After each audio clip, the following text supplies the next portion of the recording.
نحمدہ ونصلی علی رسولہ الکریم اما بعد سیدہ ام المومنین زینب بنت جحش رضی اللہ تعالیٰ عنہ راوی ہیں، کہتے کہ میں نے نبی کریم صلی اللہ تعالیٰ علیہ وسلم سے سوال کیا کہ ہم اس وقت بھی ہلاک ہو سکتے ہیں یا برباد ہو سکتے ہیں جبکہ ہمارے اندر صالحین موجود ہوں؟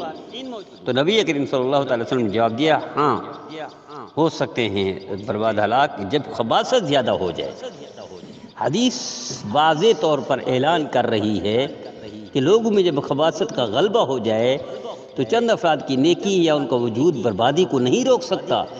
خباثت کسے کہتی ہے؟ یعنی فسق و فجور، کبیرہ گناہوں کی ناپاکی پلیدی جب غلبہ پا لے اور اس کی نحوست عام ہو جائے تو نیک بندے خالخال رہ جائے تو ہلاکت و بربادی آ جائے گی۔ ایسا نہ ہوگا کہ نیکوکار بچ جائے اور صرف گنہگار برباد ہو جائے، نہیں، مصیبت سب پر آئے گی اور سارے ہلاک ہو جائیں گے۔ البتہ آگے نبی کریم صلی اللہ علیہ وسلم میں جب اللہ تعالیٰ کسی قوم پر عذاب نازل فرماتے ہیں تو سب کو پہنچتا ہے جن میں رہتے ہیں، پھر اپنے اپنے اعمال کے مطابق ہر ایک کا حشر ہوگا، یعنی عمومی مصیبت میں سب مبتلا ہوں گے، پھر قیامت کو اپنی اپنی نیت اور اپنے اپنے عمل کے مطابق بدلہ پائیں گے۔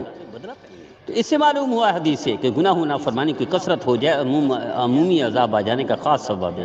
عذاب بھی معمولی نہیں بلکہ ایسی آفت و مصیبت کا عذاب جو ہر نیک و بد کو ہلاک کر دے، برباد کر دے، تباہ کر دے۔ آج ہمارے وطن عزیز میں اس خطے میں یہی حال ہے۔ تو آئیے طے کر لیجئے، اس گناہوں کی دلدل میں دھسی ہماری قوم میں ہم چراغ جلائیں، ہم پہلا قطرہ بارش کا بن جائیں اور پہلی اینٹ بن جائیں جس میں صرف اور صرف نیکی ہو، بھلائی ہو، اچھائی ہو، اتباع سنت ہو، نبی کریم صلی اللہ علیہ وسلم کی فرما برداری ہو، اطاعت ہو، تابعداری ہو۔ مجھے امید ہے میرے بھائی میرے بہنیں ہمارے ہر پیغام پر خود بھی عمل کریں گے، دوسروں کو بھی کرائیں گے، خود بھی سنیں گے، دوسروں کو بھی سنائیں گے اور معاشرے میں اصلاح اور تربیت کا ذریعہ بن جائیں گے۔ آئیے طے کر لیجئے، روزانہ طے کر لیجئے، اصلاح کو پھیلائیے، تربیت کو پھیلائیے اور عمل کا ذریعہ بن جائیے۔ اللہ ہم سب کو نبی کریم صلی اللہ تعالی وسلم کی فرما برداری کی توفیق